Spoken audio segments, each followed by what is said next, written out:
So now that we are clear about Facebook psychology as a social handle and a marketing platform, let's not talk too much about theory. So I will intentionally leave every other important point to when we actually start setting up our ad. And for now, let's say we are ready to start running our Facebook ad. The first thing, of course, is to make sure that our Facebook ad account is ad ready. If you have been running ad properly from your Facebook manager already, then you will not need this lesson. You can skip it, but you really have to be sure about that. This is because Facebook has two different places where you can run ads from. But if you want the best result as a business owner, you want to always run your ad from the business manager.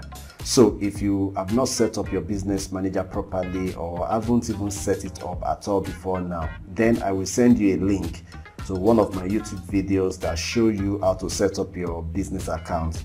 I have to use that video because I used a brand new account from one of my clients to demonstrate that process in that particular video. Right now, I don't have any new account to demonstrate with, so that video will be the best for you. It will show you everything you need to set up your account and add your business assets. Follow the process and get your Facebook Business Manager set up. Add your business asset, and then we can go ahead to our Facebook ad setup proper in the next lesson. If you have any question for me from the video, then ask and I will do my best to do justice to them. Thank you, and I will see you in the next lesson.